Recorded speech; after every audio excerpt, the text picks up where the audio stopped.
plaisir est pour moi d'être ici avec vous. Merci beaucoup, Monsieur le Président, pour cette invitation. Surtout, merci pour hier. J'étais vraiment très content de voir Jacques Genet. Jacques Genet a fondé notre organisation, notre club de recherche clinique, le conseil de recherche qui est devenu FRSQ. Il va bien et c'est formidable de le voir si réveillé, si présent. Il m'a influencé dans ma vie, il m'a fait venir au Canada, il m'a persuadé de continuer la médecine avec la recherche, ce qui était le destin de ma vie par la suite.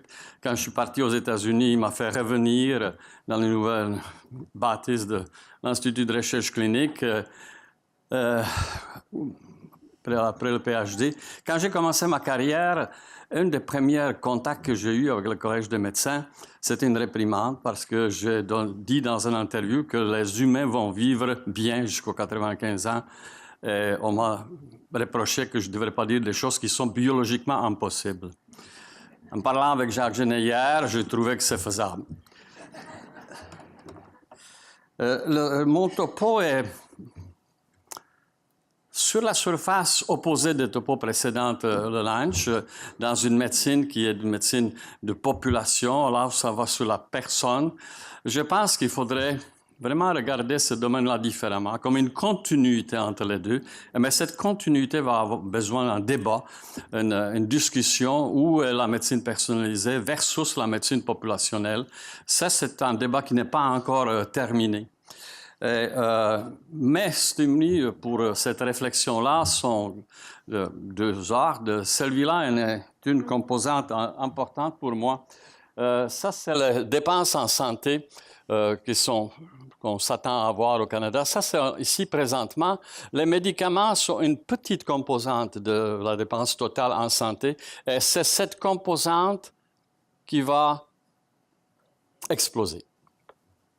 On s'attend à ça va être probablement vrai. Le changement principal, c'est que les petites molécules classiques de l'industrie sont à peu près terminées. Et maintenant, ça va être des biologics, des médicaments beaucoup plus précis, beaucoup plus ciblés, et extrêmement plus chers. Comment on va faire? Est-ce qu'on va les donner à tout le monde qui a la maladie? Est-ce qu'ils vont remplacer des choses qui peuvent fonctionner présentement? C'est ce choix-là qui est difficile et c'est la réflexion comment faire ce choix-là que je vais vous présenter. Deuxième composante, c'est en effet, présentement, quand je prescris 3 médicaments pour le diabète et 3 médicaments pour l'hypertension, quand quelqu'un a 6 médicaments, mais on lui prescrit un somnifère. Dans le Carthagène, 20 000 Québécois bien choisis, 9,8% des personnes prennent plus que 6 médicaments. Par définition, ça augmente le nombre des effets secondaires, nombre d'interactions. Le médecin n'a pas moyen de savoir à qui donner quoi. Dans le compendium, c'est bien écrit, 4 premières pages sont sur le métabolisme des médicaments. Ils ne sont pas lisables pour le médecin, on ne peut pas s'en rappeler, on ne peut certainement pas faire les combinaisons entre les médicaments. Mais c'est faisable, techniquement c'est faisable. Mais imaginez seulement, ceci est une réalité. La plupart des médicaments ne marchent pas dans les maladies chroniques chez l'individu à qui ils sont prescrits. Ils sont permis parce qu'ils ont été prouvés qu'ils marchent chez la majorité, qu'ils diminuent le phénotype, la tension artérielle diminue. Donc, on a le droit de le prescrire. Oui, mais ce n'est pas dit qu'elle va diminuer chez la personne qui est en face de moi. Entre 30 et 70% de médicaments est donc prescrit aux gens qui ne peuvent pas répondre. C'est beaucoup d'argent. Et quand ces médicaments vont devenir encore plus chers, ça va être insupportable. Donc, il faut voir est-ce qu'il n'y a pas d'autres solutions dans la société pour le faire. Et ça, dans cette transformation de santé, la partie génétique, à mon avis, pourrait contribuer. Ce n'est pas la seule partie, ce n'est pas la seule composante, mais ça devrait être une des composantes, la personnalisation de la médecine. Ça, c'est mon compatriote le plus célèbre, George Mendel, qui, dans ce petit cloître de la Moravie du Sud, a inventé des lois génétiques. Mais c'était pour un gène, une maladie. Et c'est maintenant pas ça. C'est maintenant les maladies complexes. Quand on dit complexe, ça veut dire qu'ils sont complexes parce qu'ils sont aussi en interaction avec l'environnement. Et c'est beaucoup de gènes à la fois. Donc, c'est dans ce paradigme-là que nous pensons que nous pourrons faire des changements majeurs dans la médecine, dans les maladies complexes, dans les maladies communes, hypertension, dyslipidémie, obésité, et maladies psychiatriques en même temps, qui sont polygéniques et où l'interaction avec l'environnement est importante. Donc, la médecine personnalisée, ça a toutes sortes de noms, comme c'était mentionné, toutes sortes de définitions. Moi, j'aime bien cette définition-là. C'est une forme de santé qui considère l'information sur la personne, sur son génome, sur ses protéines et aussi sur son environnement. Et ça, c'est extraordinairement réductionniste quand on pense que la génétique va résoudre quelque chose, parce que l'environnement influence le fonctionnement des gènes. L'environnement influence l'expression de la plupart des gènes. Et quand c'est des maladies où la pathologie est dans la régulation d'expression d'un gène, l'environnement a une composante majeure. Et les deux ensemble, nous ne sommes pas encore tout à fait capables de calculer. Nous avons encore un petit peu de difficulté de les exprimer. Et bien entendu, ça va être toutes les composantes qui sont bien illustrées dans ce papier-là de Nature, de Cell, de Eric Topol. Ça va être toutes les composantes qu'on est présentement capable de visualiser, que ce soit l'imagerie, que ce soit la partie sociale, l'insertion sociale d'individus, le transcriptome, le génome, protéome, toutes ces choses-là ici exposons en dernier. Combien de temps personne a eu l'exposition à telle chose nocive, combien de temps a eu l'exposition à l'exercice avant qu'il arrête à 30 ans. Toutes ces choses-là jouent dans la médecine personnalisée, vont des déterminants importants que nous sommes en train d'établir. On était heureux au Québec d'avoir une injection majeure de subventions du gouvernement provincial de différentes façons. Je suis un des récipiendaires d'un de ces projets-là qui s'appelle OptiThera, Optimisation thérapeutique, qui est d'une taille qui devrait nous permettre au moins d'avancer de façon significative. Notre but, c'est d'augmenter l'utilité clinique et les bénéfices socio-économiques en modifiant le traitement des maladies cardio-métaboliques basé, entre autres, sur la composition génomique de l'individu. Notre vision, de deux visions, une des choses que j'ai réalisées dans la médecine personnalisée, on ne peut pas penser que ça va faire tout. Donc, j'essaie de choisir des choses que je pense qu'on peut avoir un impact. De réduire les effets secondaires des médicaments, réduire l'interaction. Oui, on a des connaissances génétiques, on devrait être capable d'avoir un impact. Et la même chose dans les complications du diabète, surtout dans les complications rénales. Et on a choisi complications rénales pour deux raisons. Mais elle est fortement génétique. Elle est plus que 60% génétique, donc ça aide, majoritairement génétique. Et d'une part, et d'autre part, elle coûte cher. En dialysé, ça coûte 75 000 $ par année. Et dans les unités d'hémodialyse, le diabète, c'est le diagnostic numéro 1. Il représente 10% de la population, mais dans les unités de dialyse, c'est son numéro 1. Donc, c'est quelque chose qui a un impact. Et si on peut retarder une dialyse d'une dizaine d'années, vous avez déjà un impact socio-économique assez significatif. Et d'autres chances que j'ai eues, je fais partie de la plus grande étude dans le diabète qui était organisée par les collègues d'Australie. Et dans cette étude-là, on avait 12 000 patients. Nous avons à Montréal l'exclusivité dans notre labo de regarder la composante génomique. Nous avons analysé 3 500 personnes jusqu'au présent. Nous avons choisi des Caucasiens. Bien entendu, il va falloir regarder des autres ethnies par la suite. Mais c'est déjà des milliards de données. On a déjà besoin de l'accès à Big Data. Tous les systèmes informatiques de CHUM ne suffisent pas présentement. Nous sommes déjà dans le cloud, nous sommes déjà avec Statistique Canada, le Calcul Québec, Calcul Canada pour résoudre ces problèmes-là. Mais ça va être majeur la quantité de données qu'on va... Dans le moment, on commence. On a 10 millions d'informations par individu. C'est un commencement. Il va falloir le multiplier significativement. Dans cette étude, c'est une étude qui était, on était chanceux, on a réussi à diminuer la mortalité, surtout même la mortalité totale, tout simplement en améliorant le contrôle de glycémie, le contrôle de tension artérielle de 18%. Donc, nous cherchons des déterminants génétiques des gens qui ont répondu versus des gens qui n'ont pas répondu. Des gens qui ont répondu avec tel médicament ou qui ont répondu avec un autre médicament. Donc, c'est ça notre cheminement. Et dans ce cheminement, nous avons des phases de découverte qui sont complexes techniquement, mais nous avons trouvé 166 gènes. Et à notre surprise, les gènes de complications de diabète, ce n'est pas seulement des gènes reliés avec diabète. C'est des gènes immunitaires, c'est des gènes inflammatoires, c'est des gènes neurologiques qui déterminent les complications cardiovasculaires de diabète. Donc, ça donne une nouvelle vision. C'est ça un des changements dans la biologie, beaucoup plus holistique. Ce n'est pas mes gènes de ma maladie, de ma spécialité. C'est n'importe quel gène qui est important que je dois comprendre, même s'il n'est pas soi-disant dans mon domaine. Et nous avons aussi établi un accès sur le cohorte de validation, la première publication dans le CKD Gene, où nous avons l'accès via NIH à 150 000 personnes, que heureusement nous sont tous génotypés, et nous avons l'accès gratuitement à cette information-là. Un génotypage, ça coûtait 1 000 $ quand on l'a fait. D'avoir l'accès à 150 000 personnes, c'est un beau cadeau. Carthagène, que nous débutons, et Advance On, nous avons une observation de plus de 5 ans de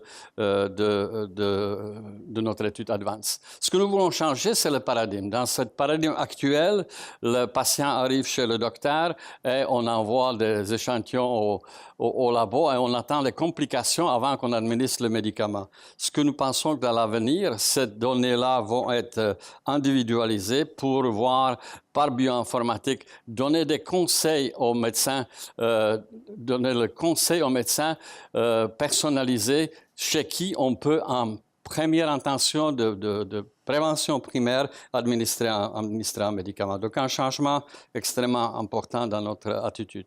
Et ceci devrait être utile aussi dans les études cliniques, surtout dans la phase 3, des études qui coûtent extrêmement cher. Et quand ce coût-là est transféré au coût des médicaments par la suite, de réduire le coût de ces études-là de 70% est faisable en choisissant des patients appropriés pour l'étude, à haut risque par exemple, et donc de diminuer et raccourcir le développement des médicaments. Notre but, au fond, c'est de développer un diagnostic compagnon. C'est un développement parallèle. Et nous avons des partenaires avec qui nous faisons ceci déjà. C'est un développement parallèle d'un nouveau médicament et en même temps, vous développez un test diagnostique qui va mieux cibler les gens qui ne peuvent pas répondre au médicament actuel et les gens qui peuvent répondre à ce nouveau médicament. Ça existe déjà dans le cancer, mais ça existe donc sur les gènes de cancer, que ce n'est pas nécessairement non-gènes, sont beaucoup plus variables, mais nous pensons que nous pouvons trouver ça dans les maladies cardio-métaboliques aussi. Donc, d'avoir le médicament qui va cibler durant les études et après les études pour le système de santé de choisir bien les médicaments. Ce qui est important, on a parlé un petit peu d'éthique, c'est de protéger l'individu, protéger contre l'information. Donc, quand un patient va donner son échantillon, que ce soit un médecin ou pharmacien, il va avoir un portier qui va dénominaliser ceci. Et ici, il va avoir aussi un contrôle éthique de tout ce qu'on fait par la suite, de toute cette circulation-là. Circulation des données cliniques, circulation des données génétiques. À la fin, on les réunit, ces données-là, mais celles-là sont non interprétables pour un médecin. Donc, on réduit la complexité des données et on finit par un conseil au médecin à la fin, de même façon qu'un radiologiste qui ne transmet pas le nombre de pixels de son CT scan, qui transmet un conseil, une observation. Et c'est comme ça que nous voyons l'utilisation de la génétique. Bien entendu, tout ça a besoin d'être testé et de démontrer que c'est d'utilité clinique. Ce que nous faisons, ce que nous voulons faire, si ici vous avez des années et ici vous avez l'argent, d'investir un peu plus au début. Faire un test qui, avec le temps, ça s'en vient dans le moment en bas de 200 $.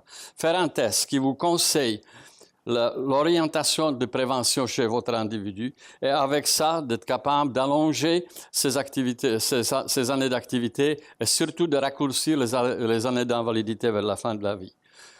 Et fait partie de notre projet que ceci va être calculé. Et au Québec, et au Canada, mais particulièrement au Québec, nous avons une opportunité extraordinaire parce que l'État québécois a investi énormément dans la médecine personnalisée, en nous d'en faire quelque chose d'utile, en nous d'en faire quelque chose de cliniquement utile, pas seulement utile d'un point de vue de bonne publication, oui, on le veut, mais on veut donner une utilité clinique pour être capable d'influencer notre système de santé. Je vous remercie pour votre attention.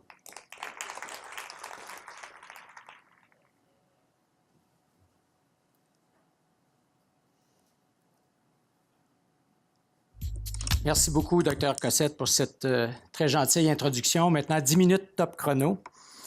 Dans un premier temps, vous me permettrez de souligner qu'il y a maintenant 28 ans, l'attribution d'une bourse de chercheur boursier du FRSQ me permettait de m'établir comme chercheur indépendant à l'Université Laval. Sans cette bourse, j'aurais fort probablement dû faire carrière à l'extérieur du Québec, ce qui n'aurait pas été mon premier choix. Je suis donc fier et reconnaissant d'être associé à ce colloque qui célèbre le 50e anniversaire du FRQS. Certains d'entre vous sont peut-être familiers avec mon domaine de recherche. Depuis le tout début de ma carrière, je me suis intéressé à l'impact de l'obésité sur la santé. Déjà au cours de ma formation universitaire, j'ai été confronté à l'hétérogénéité de l'obésité. En effet, j'étais fasciné par le fait que certains de nos sujets de recherche, bien que manifestement obèses, n'étaient ni hypertendus, ni dyslipidémiques, ni diabétiques, alors que d'autres, avec même parfois une adiposité plus faible, montraient toutes ces complications. Par l'utilisation d'une technique d'imagerie maintenant largement utilisée dans tous les établissements hospitaliers, la tomographie axiale, mon laboratoire a été le premier à montrer qu'à adiposité égale, seul le sous-groupe d'individus en surpoids caractérisé par une accumulation excessive de graisse dans la cavité abdominale montrait les complications attendues de l'obésité, tandis que l'obésité sous-cutanée s'avérait beaucoup plus bénigne et moins dommageable pour la santé. Ces observations, publiées vers la fin des années 80, ont au départ été reçues avec étonnement et un certain scepticisme. Cependant, presque 30 ans plus tard, une pléiade d'études d'imagerie cardiométabolique internationale ont confirmé ces résultats. Par ailleurs, avec l'arrivée de la résonance magnétique, une cartographie encore plus complète de la topographie des tissus adipeux sous-cutanés profonds a pu être effectuée. Ces études ont permis d'expliquer pourquoi l'adiposité dite viscérale était si délétère pour la santé. En effet, il est maintenant démontré que les sujets avec une accumulation excessive de tissu adipeux abdominal viscéral ont du tissu adipeux sous-cutané qui est hypertrophique et dysfonctionnel, qui ne peut agir adéquatement comme un réservoir protecteur qui devrait normalement permettre l'accumulation de l'énergie excessive associée à notre mode de vie. S'il ne peut être accumulé dans la bonne graisse sous-cutanée, le surplus de calories résultant de notre diète riche en énergie et de notre mode de vie sédentaire doit cependant être stocké quelque part. Il va donc éventuellement s'accumuler sous forme de lipides dans le foie, le cœur, le muscle squelettique, le rein, ce phénomène étant décrit comme une accumulation de lipides ectopiques. Ainsi, il est maintenant reconnu que toute cette graisse interne, viscérale et ectopique est beaucoup plus dangereuse pour la santé que la graisse sous-cutanée. Nous avons aussi montré que cette condition est très présente chez les patients avec diabète de type 2 et qu'elle contribue à augmenter substantiellement leur risque cardiovasculaire. Les implications cliniques de ces observations ne sont pas banales puisque le risque pour la santé relié à l'obésité est encore trop souvent évalué en clinique par le rapport du poids sur la taille, l'indice de masse corporelle. Par ailleurs, l'efficacité thérapeutique est largement évaluée par la quantité de poids perdu plutôt que par la quantité de graisse viscérale ectopique mobilisée. Cette évolution dans les classifications de l'obésité représente un exemple de médecine personnalité. Nous devrions plutôt parler des différentes formes d'obésité. Nous avions d'ailleurs proposé que la pharmacothérapie de l'obésité, plutôt que d'être centrée sur le développement des prétendus blockbusters, devrait cibler les individus à haut risque pour lesquels le rapport bénéfice-risque serait le plus avantageux. Malheureusement, les médicaments anti-obésité, entre guillemets, développés jusqu'à ce jour, n'ont pas bénéficié de cette approche ciblée. Afin de fournir aux cliniciens des approches simples d'évaluation, nous avons également développé un outil de dépistage rapide et peu coûteux pour identifier les individus avec obésité viscérale. La mesure du tour de taille combinée à l'évaluation du taux de triglycérides sanguins. Ce phénotype que nous avons nommé la taille hypertriglycéridémiante discrimine de façon simple et à faible coût les individus à haut risque d'être caractérisés par une obésité viscérale élevée. De plus, nous avons proposé que la diminution du tour de taille et non la perte de poids sera un meilleur marqueur pour la santé que la simple perte de poids. Relativement au traitement non pharmacologique, nous avons également montré que l'activité physique régulière était associée à une réduction marquée de la morbidité cardiovasculaire, et ce, indépendamment de son effet sur le poids. En effet, comme le montre cette étude en collaboration avec l'Université de Cambridge, où nous avons suivi une cohorte de plus de 10 000 individus pendant plus de 10 ans pour la survenue d'un premier événement coronarien, l'activité physique régulière réduit le risque de maladie coronarienne de 50 % et ce, même chez les individus qui sont toujours caractérisés par une obésité abdominale et les éléments du syndrome métabolique. Voici un résultat qui se doit d'être bien expliqué à nos patients et à la population en général. Vous n'avez pas besoin de perdre de poids pour bénéficier des effets bénéfiques de l'exercice. Par ailleurs, un grand essai clinique espagnol, l'étude Predimed, a fait la preuve de concept qu'améliorer la qualité nutritionnelle en ajoutant simplement de l'huile d'olive et des noix des amandes à la diète pouvait réduire le risque de maladies cardiovasculaires de 30 % chez des patients majoritairement en surpoids ou obèses et souvent diabétiques, encore une fois, sans perte de poids. Finalement, nous avons rapporté que l'entraînement à l'exercice en endurance permettait une fonte sélective de la graisse viscérale et de cette graisse ectopique, dans ce cas-ci la graisse épipéricardique que vous voyez illustrée, et ce même en absence de perte de poids, car l'exercice a la vertu de maintenir et même augmenter la masse musculaire, ce qui peut diminuer ainsi la perte de poids, rendant très discutable la perte de poids comme critère d'efficacité. Mais on parle beaucoup de perte de poids dans les médias. Ainsi, bouger plus, manger mieux et faire fondre sa graisse viscérale ectopique pourrait améliorer considérablement le profil de santé de centaines de milliers de Québécois. En effet, on estime la prévalence du diabète de type 2 au Québec à 760 000 individus, sans compter les centaines de milliers qui sont intolérants au glucose et à haut risque de développer cette maladie métabolique.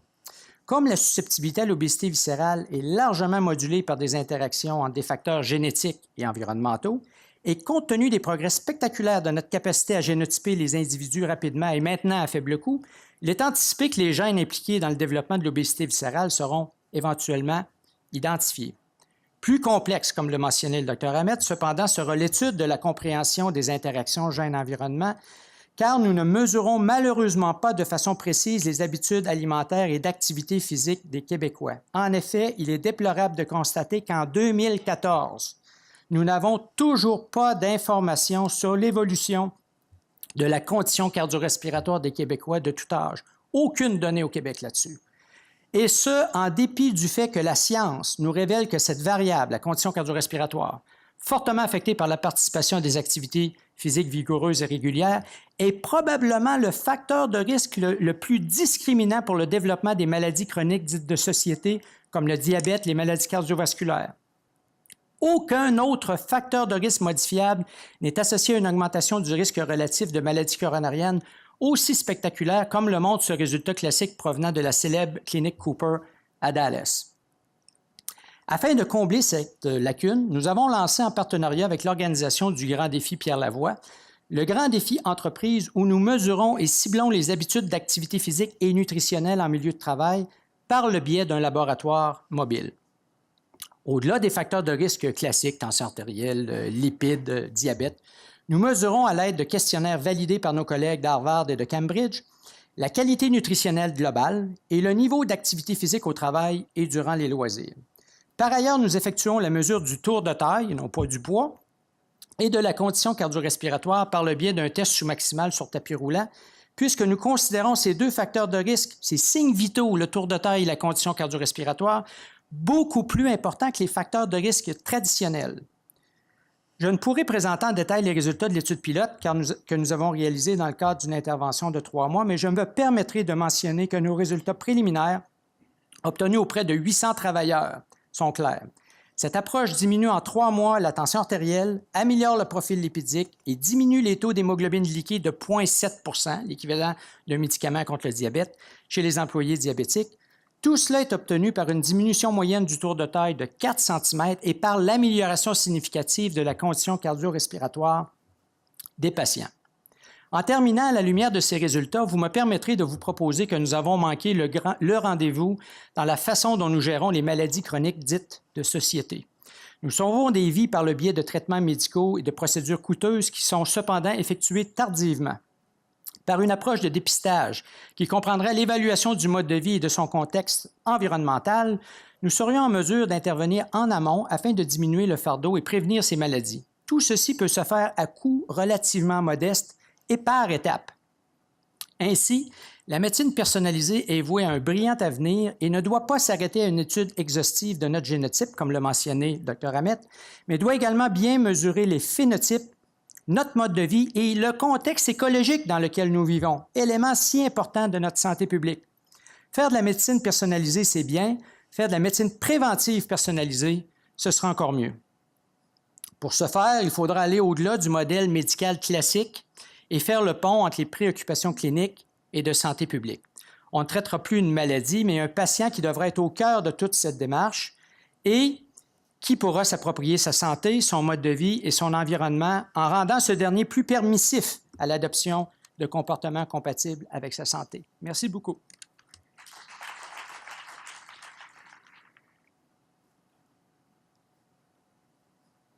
Peut-être une question pour commencer, parce que c'est un peu la question qu'on se pose. Ça serait quoi qu'on se pose quand on voit l'utilisation des nouvelles techniques diagnostiques ou l'utilisation des chips génétiques ou autres? Mais si j'avais à vous poser la question aux deux, ce serait quoi le poids relatif du test génétique par rapport aux autres déterminants de la santé qu'on mesure mal ou que les médecins prennent mal en considération quand ils prescrivent leurs médicaments, que ce soit le poids, l'exercice, l'âge, même la fonction rénale, bon, qu'on peut dire qu'il est déterminé un peu génétiquement aussi, là, mais si on avait à investir, ou ça serait quoi le poids relatif dans notre personnalisation de la médecine de ces méthodes-là? Question ouverte un peu complexe, là, mais je serais intéressé de vous entendre. En fait, présentement, la génétique se fait critiquer que, en faisant la comparaison avec le facteur classique de risque. On dit le facteur classique, l'histoire familiale, ça me suffit. C'est vrai.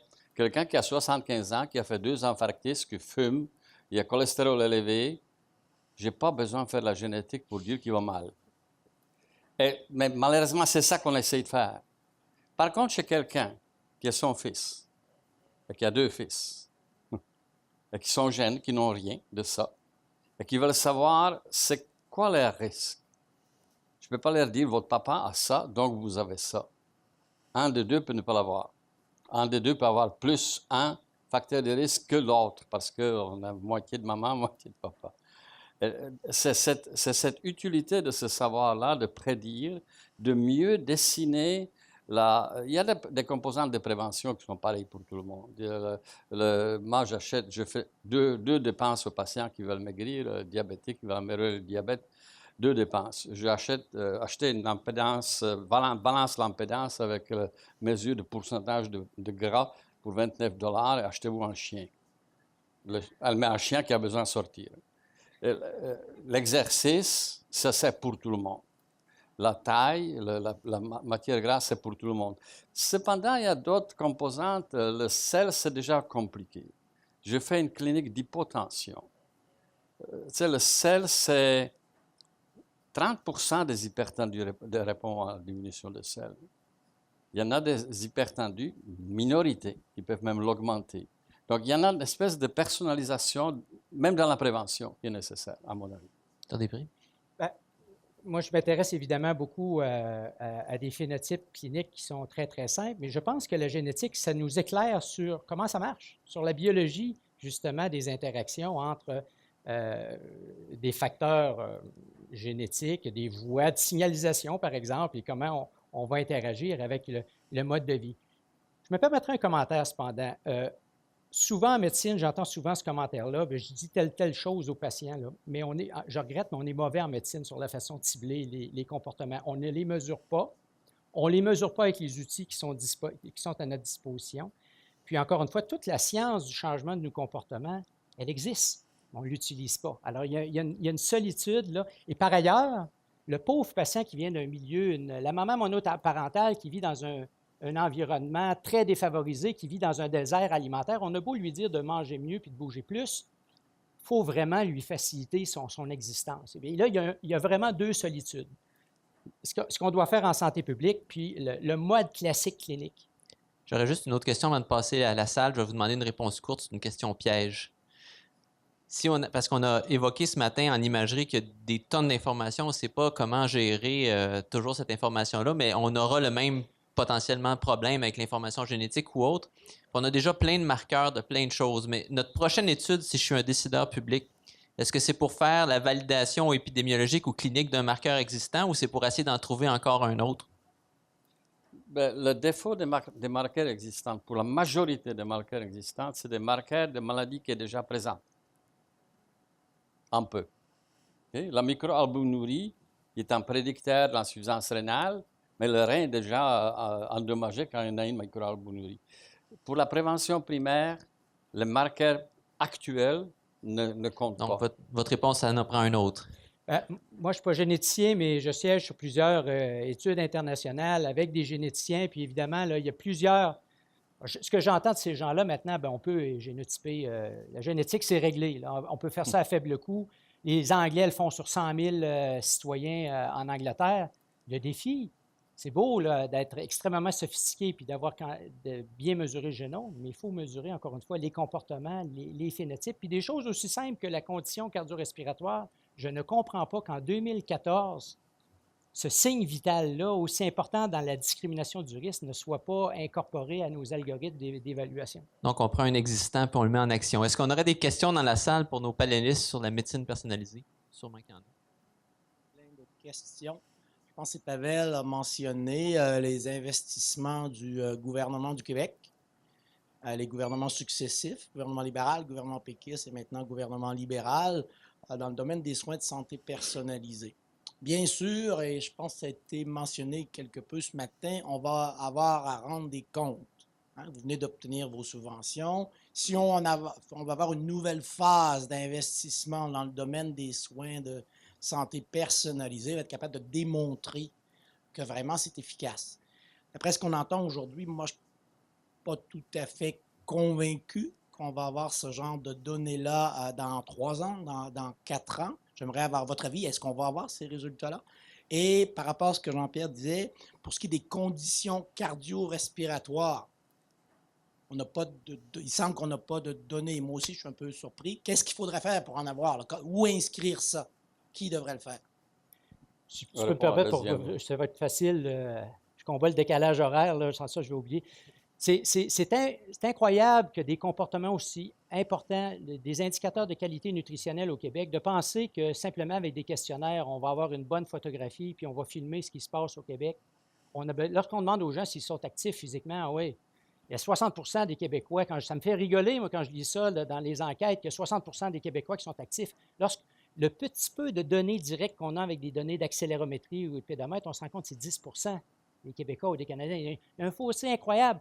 Et quand on voit le pourcentage de discrimination de ces comportements-là au niveau de l'évaluation du risque de maladies chroniques, c'est inconcevable qu'en 2014, qu'on n'ait pas cette information-là, qu'on n'ait pas une photographie, puis qu'on ne suit pas l'évolution de la condition cardio-respiratoire, entre autres de nos enfants, de leurs conditions physiques. On parle beaucoup du poids. C'est la mauvaise cible. Ce qui nous intéresse, ce sont les comportements de la population québécoise, leur qualité nutritionnelle globale, les sortir de la sédentarité. Le poids, ça va être presque un effet secondaire, il va se placer tout seul. Autrement, on stigmatise les gens. Puis vous l'avez vu, le poids en 2014, ça ne veut pas dire grand-chose dans l'évaluation clinique. La question du Rémi Quirion, est-ce qu'il y a un premier de classe? En fait, si vous regardez la science, de façon très objective, la condition cardio-respiratoire, c'est un rendez-vous manqué dans l'évaluation clinique. Partout à travers le monde, la littérature est épaisse comme ça. Si je rappelle juste la question du docteur Quirion, oui, est-ce que le cycle est trop court pour répondre à la question? Est-ce qu'on va être capable de démontrer quelque chose? Je pense que ce qu'il faudrait réfléchir dans les sous qui viennent d'être distribués, de peut-être réévaluer notre partenariat, parce que c'est tous des publics privés. Et dans la première phase, on a donné l'emphase sur le privé, maintenant on a donné l'emphase énorme sur le public. Et il faudrait réfléchir laquelle de ces formules-là est plus compatible avec un succès à la fin. Ce qu'il faut être clair, et moi je suis, c'est plus facile pour moi, je ne bâtis pas ma carrière, je suis vraiment dédié à démontrer l'utilité clinique. Pour moi, c'est ça qui compte. D'avoir des bons papiers, c'est important, mais d'avoir démontré dans ce domaine-là, avec l'argent qu'on investit, que c'est quelque chose d'utile, pas c'est quelque chose seulement flamboyant, mais que c'est quelque chose qui puisse influencer. C'est pour ça que dans notre équipe, il y a des pharmacoéconomistes, il y a des économistes de santé, il y a des éthiciens. Ça prend vraiment une approche holistique et on essaye de viser, c'est une autre chose. Il ne faut pas viser tout. Il faut cibler des choses qui sont fortement génétiques, fortement personnalisables, atteignables avec nos connaissances actuelles. On va prendre une autre Mais question. c'est Je vais plus vous facile que demander, de développer un nouveau médicament. je vais vous disons. demander des réponses courtes. Le temps passe pour permettre des questions. Oui. Oui. Bonjour, Marie-Dominique Beaulieu.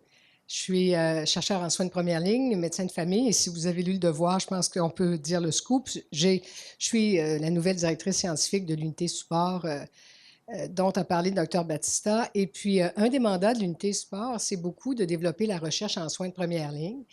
Je pense que c'est un mandat aussi, je pense que quand on pourrait voir, après les 50 ans du FRQ et la recherche beaucoup clinique, la recherche en soins de première ligne, ce serait intéressant. Ma question est la suivante.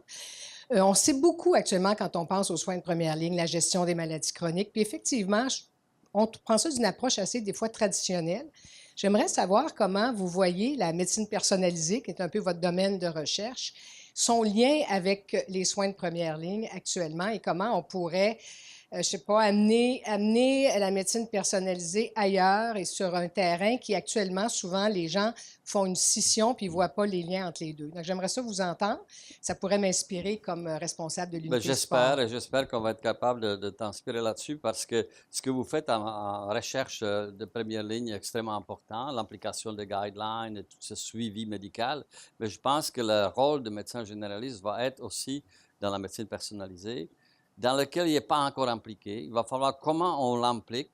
Pour nous, c'est très clair. Si on pense qu'on va faire la médecine personnalisée via des hôpitaux universitaires, on est complètement dans le champ. C'est le médecin, praticien général qui va l'appliquer. Et il faut la donc développer de telle façon qu'il va la comprendre, qu'il va être intéressé, que ça va être partie de ces 3 minutes 25 secondes d'interaction avec le patient, qui va être capable d'insérer ça dans sa pratique comme quelque chose qui va l'aider à mieux soigner les patients. Jean-Pierre? C'est un défi important. Tout à fait d'accord avec Pavel là-dessus. La gestion, le dépistage justement des gens à risque ou qui sont dans les phases précoces des maladies chroniques, ça doit se faire en première ligne. Je vais donner un exemple. Dans l'autobus, là, qui nous permet d'évaluer des cols bleus d'usine, le feedback qu'on a des employés des cols bleus, merci, c'est la première fois qu'on s'occupe de moi, je n'ai pas accès à un médecin de famille. Et là, bien, dans l'évaluation qu'on lui donne, qui correspondrait à ce qu'on ferait en première ligne, bien, on ajoute une mesure du tour de taille. Alors, pourquoi vous mesurez mon tour de taille? Et pourquoi vous mesurez ma condition cardio-respiratoire? Puis vous avez vu qu'en 3 mois, bon, c'est un projet pilote, là, mais il y a de l'espoir. Je pense que l'épicentre, justement, de prise en charge de toute cette épidémie de maladies chroniques, évidemment, il faut tenir compte de l'écosystème, c'est la première ligne. Il y a une opportunité extraordinaire. Une dernière question. Très rapidement. Premièrement, merci beaucoup pour 2 excellentes présentations et pour l'invitation d'assister aujourd'hui. Mon nom est Kim Lavoie, je suis directrice de l'Axe maladie chronique à Sacré-Cœur et prof à l'UQAM. Je veux juste plutôt soulever un point, le Dr Després, que je trouve fort intéressant, juste comme plaider le cas peut-être des gens qui travaillent en modification du comportement en milieu de la santé. Non seulement l'alimentation et l'activité physique représentent des comportements, mais ainsi l'observance au traitement. Alors, tout l'argent et toute la recherche qu'on fait au Québec et mondialement dans la production et développement des médicaments pour différentes maladies, on oublie à la fin de tout ça que ça implique le comportement du patient qui soit d'accord de prendre ce qui lui est prescrit. Et on sait, si on regarde les recherches au niveau des taux d'observance chez les patients qui souffrent de différentes maladies chroniques, presque 50% ne remplissent pas les prescriptions ou ne prennent pas les médications telles qu'elles sont prescrites, qui représentent un énorme problème en bout de ligne. Alors, n'oublie pas que ce n'est pas juste l'alimentation et l'exercice qui sont des comportements qu'on retrouve dans le milieu médical, mais aussi de se faire vacciner ou pas, aussi de se présenter au médecin, c'est un comportement. Et moi, j'aimerais savoir plus de gens qui sont des experts en modification du comportement en médecine mainstream, si vous voulez. Alors, Tout à fait d'accord avec vous. Écoutez, prenons le diabète de type 2, par exemple. On sait très bien, la science est très robuste, qu'il faut prendre les médicaments pour avoir la cardioprotection. Mais on a fait une étude pan-canadienne, puis on a demandé à des médecins qui gèrent des patients à diabète de type 2, combien d'entre eux parlent de nutrition à leurs patients? 30 %. Combien d'entre eux parlent d'activité physique à leurs patients? 17 %. Mais Voilà, oui. Le... Mais ce n'est pas le travail du médecin. On a besoin de, je suis tout à fait d'accord avec vous, on a besoin de spécialistes. À la fin, là, on a besoin de savoir c'est quoi le minimum de package de support qu'on a comme société, qu'on a un moyen de s'offrir pour avoir justement un bon retour sur notre investissement. Le mot de la fin, Dr. Dr. Ahmed. Comportement, il faut aussi briser des barrières. Au Québec, nous avons développé des barrières formidables qui nous empêchent de savoir si le patient est compliant ou pas à sa médication. Et quelqu'un le sait, le pharmacien le sait, moi je ne le sais pas. On n'a pas moyen de communication entre les deux. Ce n'est pas éthique. Il faut consentement éclairé. Consentement éclairé, quelqu'un qui ne prend pas ses pilules. Il faut consentement. Quand je m'en vais à une banque, il communique avec l'autre banque. Les banques peuvent communiquer, ça c'est éthique. Le professionnel de santé, ce n'est pas éthique, ce n'est pas dans mon réseau. Il faut briser des barrières pour se donner des moyens tout à fait simples de suivi de compliance médicamenteuse. Sur ce mot de la fin, je trouve que c'est un beau mot de la fin. Au dîner, je discutais justement avec notre directeur général de l'INES sur la morbidité, mortalité associée à la commission d'accès à l'information, pas les personnes, mais le fait qu'on refuse de s'échanger l'information parce qu'à un moment donné, il faudrait calculer ce que ça nous coûte, ce que ça coûte en vie, ce que ça coûte en morbidité de ne pas s'échanger l'information, puis peut-être que ça éclairerait le débat différemment sur les murs qu'on construit pour nous empêcher de faire ce travail-là. Ça nous coûte à faire le scan 3 fois parce que le patient a changé d'hôpital. Donc, sur ce, merci beaucoup de cette très intéressante discussion et de vos présentations.